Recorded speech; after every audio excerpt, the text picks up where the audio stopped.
freedom is never more than one generation away from extinction. We didn't pass it on to our children in the bloodstream. The only way they can inherit the freedom we have known is if we fight for it, protect it, defend it, and then hand it to them with the well-taught lessons of how they in their lifetime must do the same.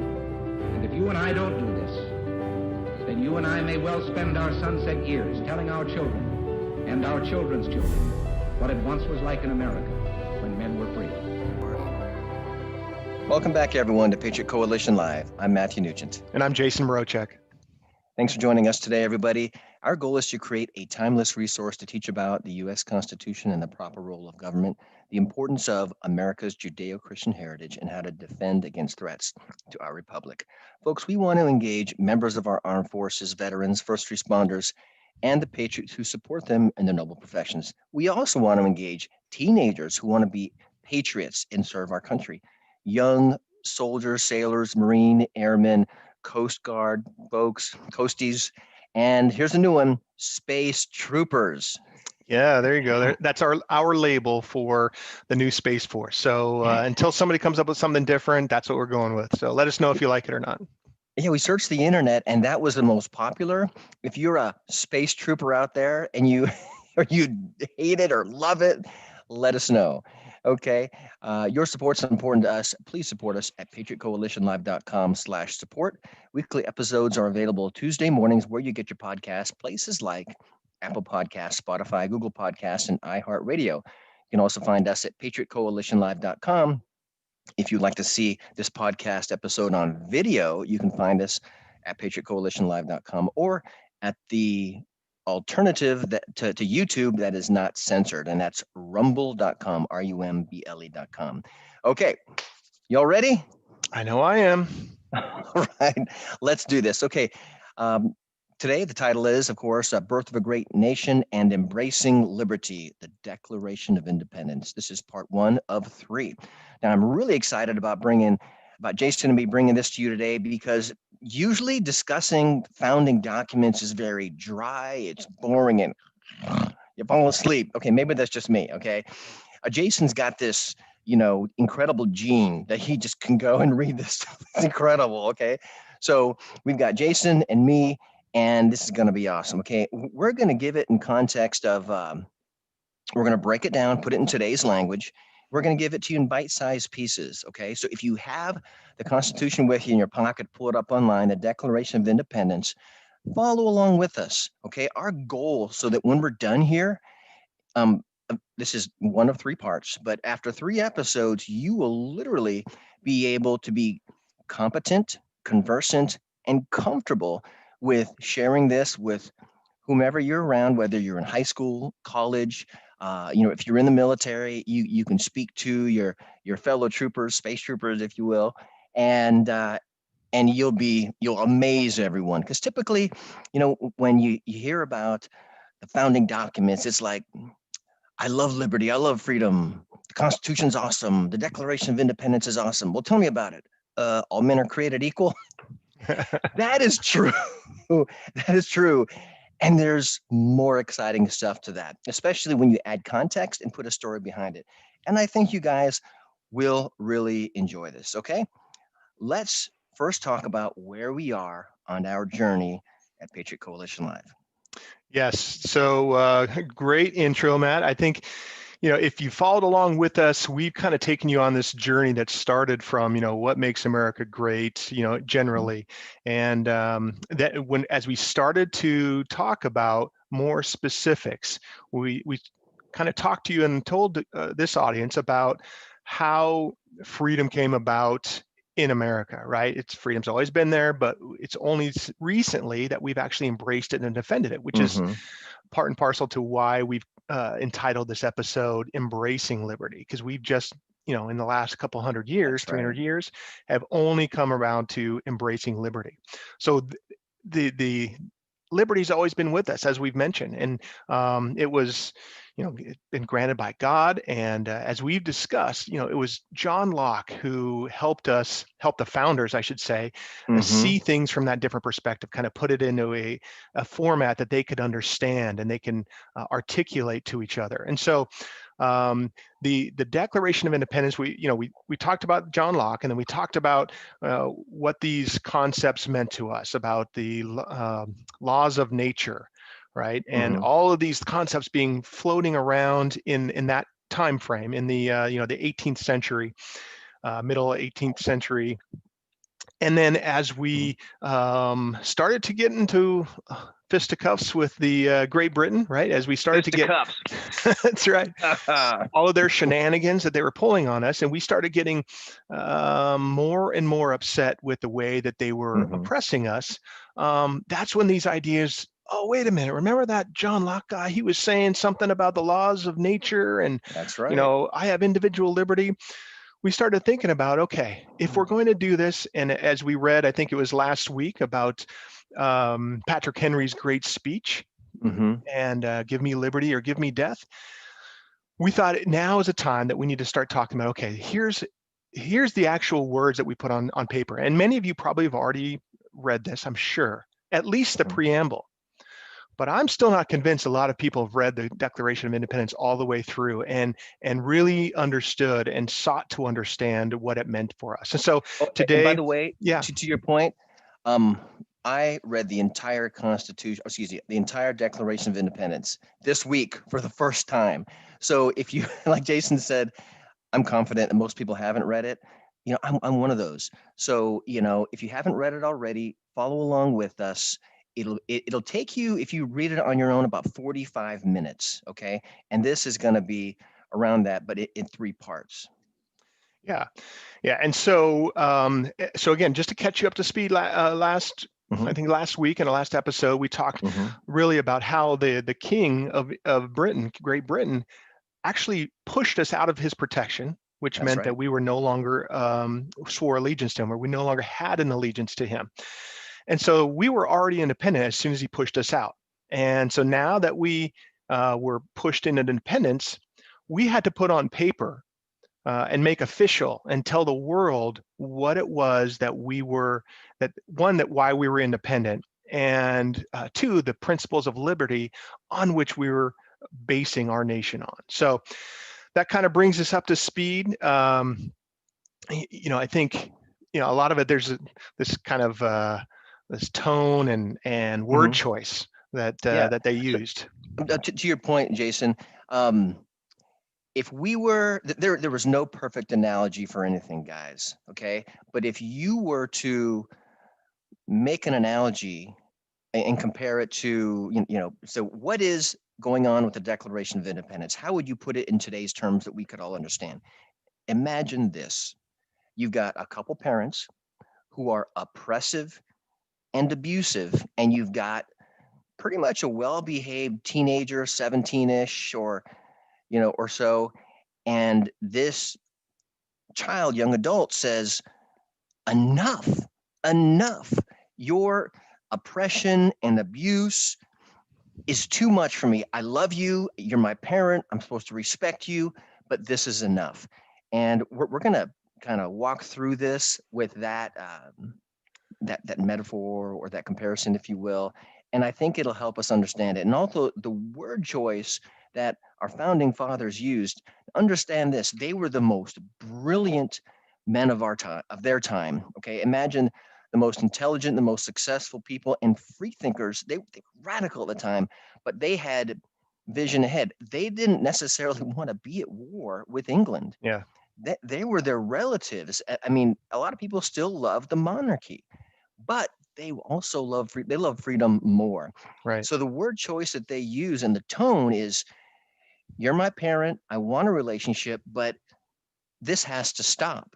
And funny thing is, this was written in July 4th. Actually, it was written July 2nd, but it was signed on July 4th, 1776. We had already been at war with England since 1775. We actually ended that war 6 years later in 1781, but England was still at war with Spain and France, and we couldn't sign what's called the Treaty of Paris, which officially ended the War of our Independence with England. And in that treaty, the Treaty of Paris between us and England, the fruit of these well-phrased words and wisely spoken words allowed the war to end and for the continuance of a relationship to a certain degree with the country that we officially broke ties from. Right. So Yeah. so keep that in mind as we walk through the first part of the Declaration of Independence. Yeah, so that's a great analogy. I love the analogy of the kid who, or the teenager who loves his parents but has had enough, right? That's a great way to kind of frame that tone and word choice. So this document, what the Declaration of Independence is, it's essentially us formalizing ourselves as an independent nation to the world and giving an explanation of why we are separating and why we are defending our newfound independence. And a lot of times, even if you have read the Declaration of Independence, sometimes you skip over kind of all the header information. But it's worth noting that at the top, it does talk about these are the unanimous declaration of the 13 United States of America, right? So this wasn't just some of America saying, yeah, we've had enough. This was the delegates from all 13 colonies saying, no, we're in this together. So it's worth noting. That's heavy. So let's get into it. I think what we'll do, at least we're only going to go through the first two paragraphs today, and there's plenty in there to talk about. So the first one, everyone's probably familiar with, is called the Preamble. And so I'm going to read the entire preamble to you that's written, and then we're going to talk about it. We're going to just discuss some of the main points. So here we go, the preamble. When in the course of human events, it becomes necessary for one people to dissolve the political bands which have connected them with another, and to assume among the powers of the earth the separate and equal station to which the laws of nature and of nature's God entitle them, a decent respect to the opinions of mankind requires that they should declare the causes which impel them to the separation. Right, so it's one paragraph, but it's also one sentence, right? So we're going to break it up and kind of tell you, this is them telling you what they're going to tell you, right? There's, Matt and I, we're both Army veterans. We graduated from West Point. And one of the things that we were both taught there is that when you're presenting something to people, an idea, you're trying to sell somebody on something. That's right. First, you tell them what you're going to tell them. Next, you tell them. And then finally, you tell them what you just told them. So this preamble is just like that. They're telling them what they're going to tell them, okay? So let's look at that first clause / it's not really a sentence, that first clause. When in the course of human events, it becomes necessary for one people to dissolve the political bands which have connected them with another. So what the founders there were saying was that sometimes it's necessary in history for a group of people to separate themselves politically from their fellow countrymen. It's not necessarily something they want to do, but sometimes it becomes necessary. So they're just kind of setting the stage. So the next clause, and to assume among the powers of the earth the separate and equal station to which the laws of nature and of nature's God entitle them. Right, so the founders at this point, they're saying, okay, now we are taking our place among equals. We're now a new nation, but we're taking our place among all the other nations. And given the fact that God did not place any of us in subservience to their fellow man, that we are all equal, he's Thomas Jefferson, as he writes this, he's referring to John Locke's laws of nature. He's saying that we are all equal and that we're entitled to some of these protections. And if you all could speak into the context of, or we will go back to the analogy of, a 17-year-old who has oppressive and abusive parents. They're basically saying, you're my parents, but I'm going out to the world and I'm going to be, I'm going to be independent and I'm going to be an equal to those other adults. And so what we're saying here is the 13 United States of America, we're going out on our own. And that's what we are asserting. Yeah. And then that final clause, a decent respect to the opinions of mankind requires that they should declare the causes which impel them to the separation. So we're saying, okay, but if you do decide to separate from your countrymen and take your place among peers, that out of respect for all of your former countrymen and to justify to the rest of the world, you should be giving an explanation of the reasoning and rationale for which you're taking this fairly drastic action, right? Explain yourself. It's not just I'm throwing a tantrum. There are some reasons, That's right. That's right. the founders are saying, look, we have respect for our new peers, and we're going to let them know, as well as our fellow countrymen, why we're doing this. Yeah, and to Jason's point, we're not rebelling. It's not a revolution. It's someone asserting themselves in the presence of experiencing oppression and abuse. Yeah. And if we can go back to that analogy again, we're going to do this a lot. It will help. That 17-year-old says, when they make this pronouncement to the world, they will, for example, if a 17-year-old says, I'm going to be an emancipated minor, which is a legal term, legal phrase, and they will have to speak to the judge, and they will have to speak to the people. And what they're saying here is, we need to explain why we, 13 United States of America are unanimously making this declaration.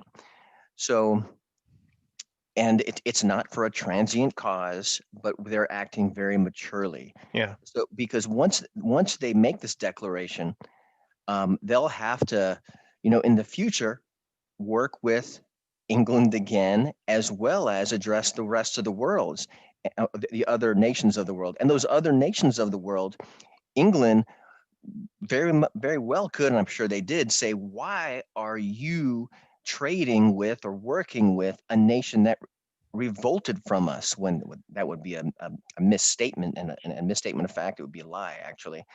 So that country, France, for example, said no.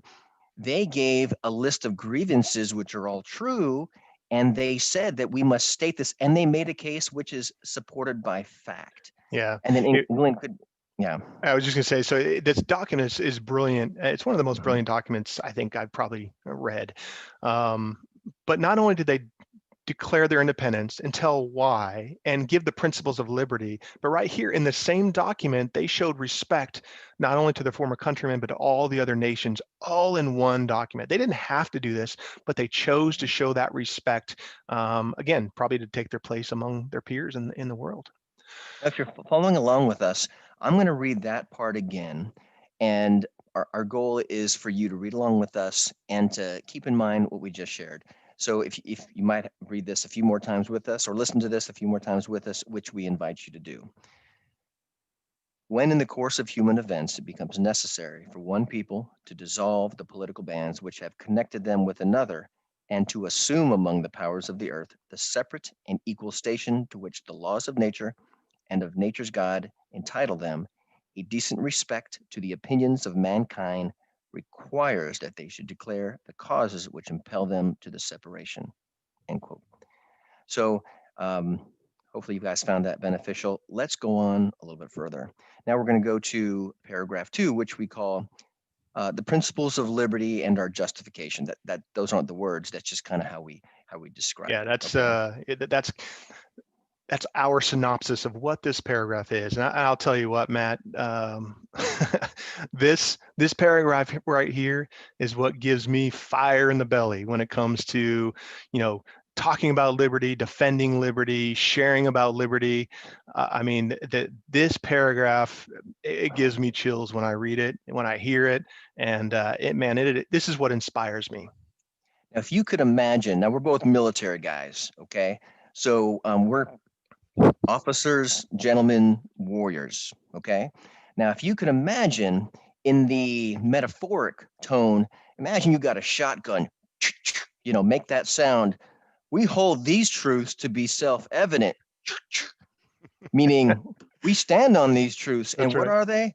I'm going to read it, and then we're each going to add commentary, and then either Jason and I will read it again. So we hold these truths to be self-evident, that all men are created equal, that they are endowed by their Creator with certain unalienable rights, that among these are life, liberty, and the pursuit of happiness, that to secure these rights, governments are instituted among men, deriving their just powers from the consent of the governed, that whenever any form of government becomes destructive of these ends, it is the right of the people to alter or to abolish it, and to institute new government, laying its foundation on such principles as, and organizing its power in such form as to them shall seem most likely to affect their safety and happiness. So it was that was a long sentence. Was that a sentence or was that a paragraph? It was kind of both. Just a bunch of clauses together, but some very inspirational clauses. So if you ever read George Washington, which he writes, some people have called this flowery. Okay, it's a neutral term, but George Washington wrote like this all the time, and he's one of America's first great poets, really. Jefferson, I would make that claim for Jefferson too. So if you've ever read the first inaugural address of George Washington, it is filled with this stuff, and it's incredible. It's incredible. So we'll start off with, we hold these truths to be self-evident that all men are created equal. God did not place us in subjugation to other men, nor did he grant us dominion over one another. We were created equal. Okay, equality, liberty rather, is not a discovery like Benjamin Franklin. I discovered electricity, or I invented the smartphone, the iPhone or whatever. No, that was a creation of man. The iPhone was a creation of man. Okay, liberty was a creation of God. That's right. No, that's exactly right. I mean, this stands on its own. It's like you said, it's that the cocking of the shotgun, right? Here we come. These are obvious truths that all men are created equal, and obvious to us, right? Obvious to us nowadays. Yeah, right. And we should have known it for millennia, but we found it, or we figured it out, and we embraced it, and so we're running with it. And there's a lot of folks who say, well, it says all men are created equal. Well, it's not too long ago. I'm old enough to remember when we used the plural form of men, or the masculine form of man to be inclusive of both men and women, right? Instead of saying man and woman, we would just say man. I'm old enough to remember when we did that. I know Matt is as well. This is them saying it's not just men, it's mankind. They're using that as a generic term for mankind.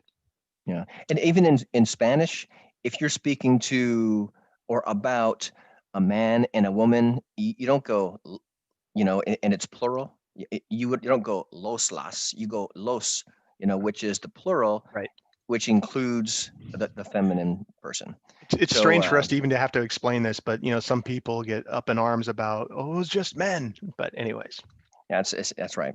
So that they are endowed by their Creator with certain unalienable rights, that among these are life, liberty, and the pursuit of happiness. Yeah, that phrase, pursuit of happiness, it comes from Thomas Jefferson. Again, they were really widely read, and as we talked about, he read John Locke quite a bit, as did all of them. And so that phrase, pursuit of happiness, actually comes from one of Locke's other writings called the Essay Concerning Human Understanding. And even though it includes, so the phrase of pursuit of happiness includes pursuing pleasure and property, it's just as important that we recognize that it includes the freedom to make the decisions in our own self-interest. It includes all of that, right? So, we're saying that since God granted us life and the freedom to pursue happiness, it's not for anybody to take that away from us, including ourselves, right? That is what Locke says is the law of nature, and why we say, in the preamble, the laws of nature and nature's God, right? So the unalienable means we cannot be separated from it. Understand that it is a possession that is innately our own. Each man or woman or child has an unalienable right, but everybody, can rights be taken away? They can be taken away through a bully, through someone with a gun, through due process. If you commit a crime against the state, then you go to jail.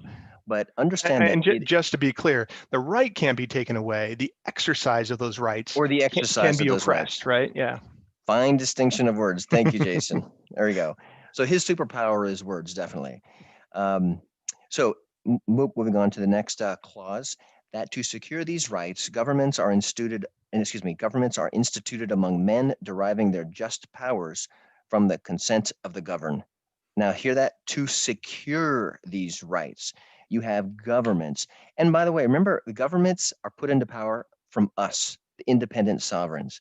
And if we fall asleep at the wheel and we're not educated, we can forget where those come from. So this is the purpose of government, to secure our unalienable rights, period. Nothing else. Not to solve our daily problems. I don't want the government telling me I should wear a mask. I can make that decision for myself, but to defend our ability to pursue our own version of happiness, as long as it doesn't take away from another's or infringe upon their life, liberty, and property. Yeah, this is as you say, I mean, this is a radical idea, but it says right there, deriving their just powers from the consent of the government.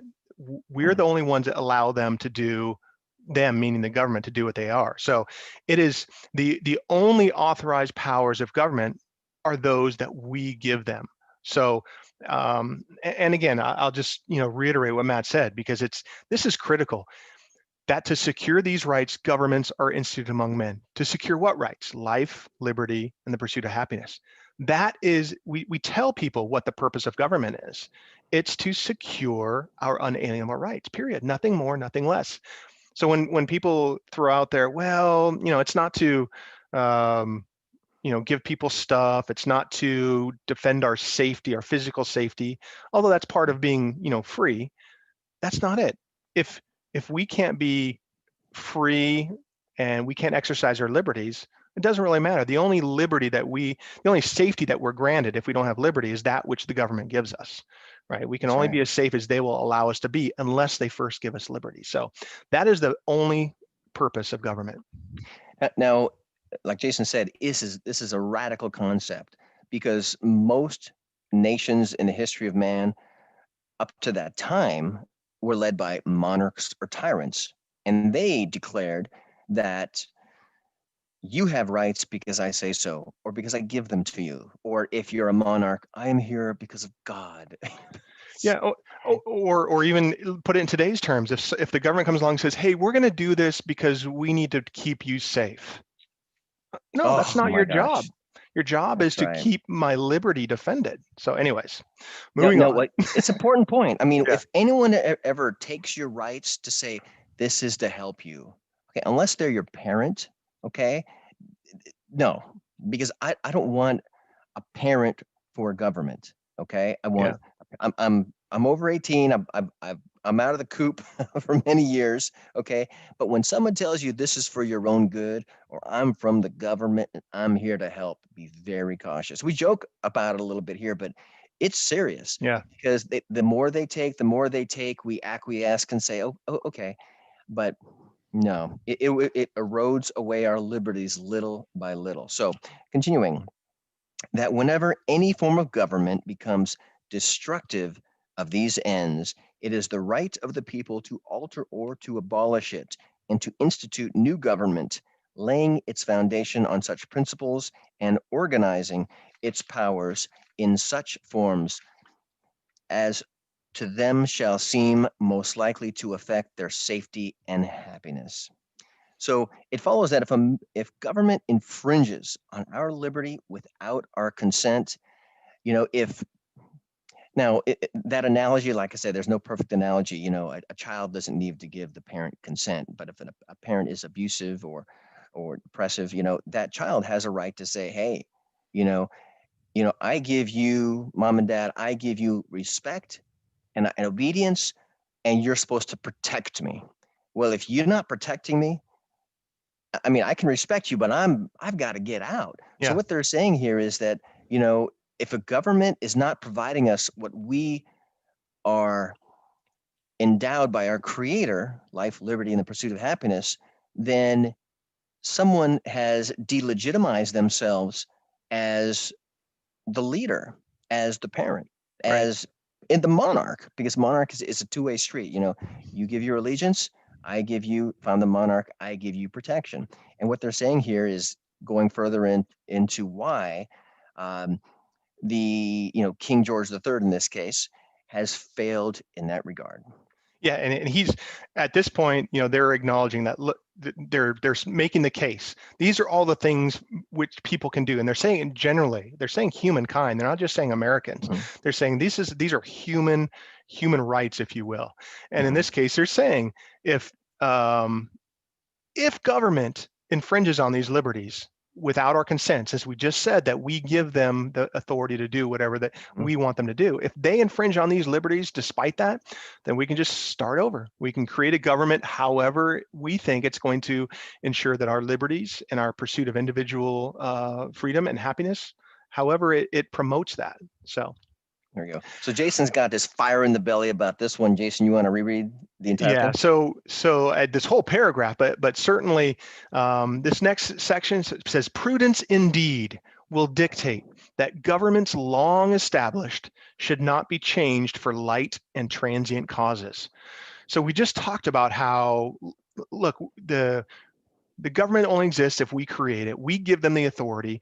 If they abuse that authority, we can change it if we want.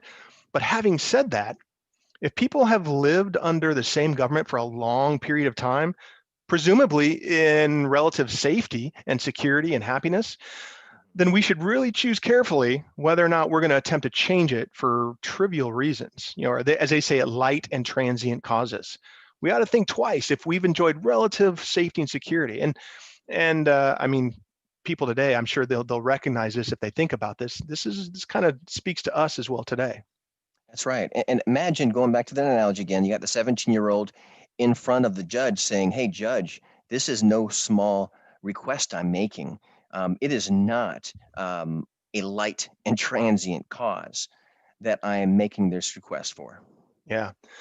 So moving on to the next clause, it says, and accordingly, all experience hath shown that mankind are more disposed to suffer while evils are sufferable than to right themselves by abolishing the forms to which they are accustomed. Again, they wrote in very eloquent language, but what they're saying is history tells us that we're generally going to stick things out if we can suffer through them rather than go to the great lengths and painful lengths to change that which we have become used to, right? We're sort of creatures of habit, and we're willing to suffer through quite a bit, and they did, right? And they did.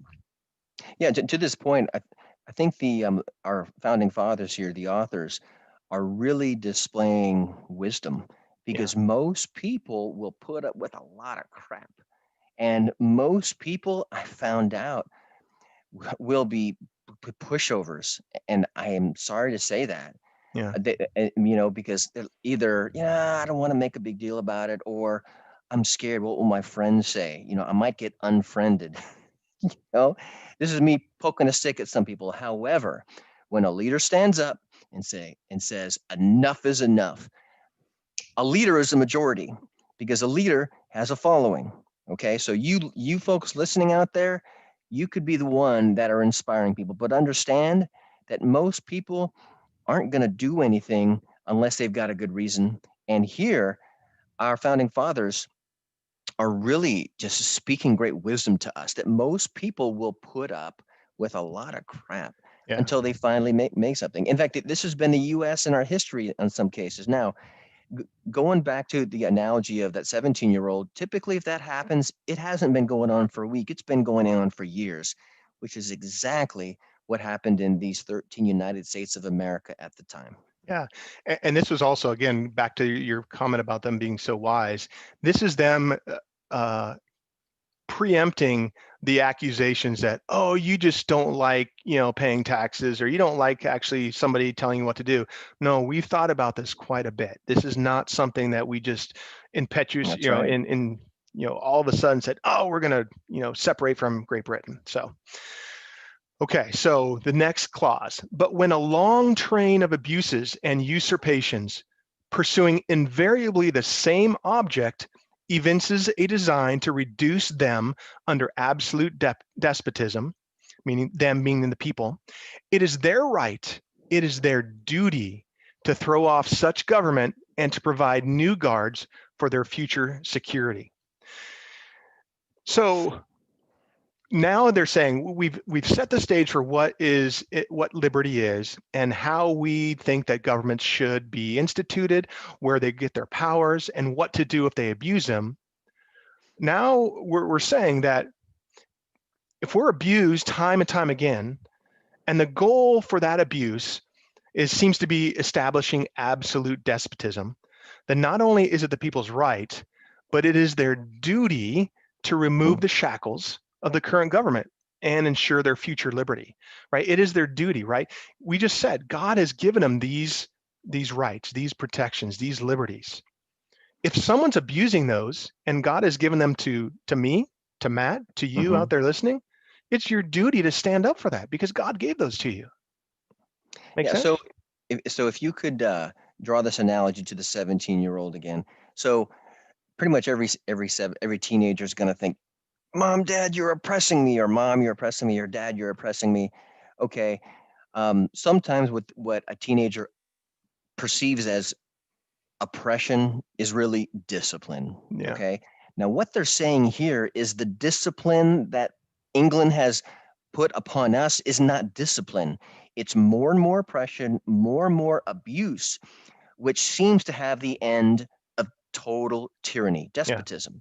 So they're saying it's our right and it's our duty to throw off this abuse, and it's for our own future security. Yeah.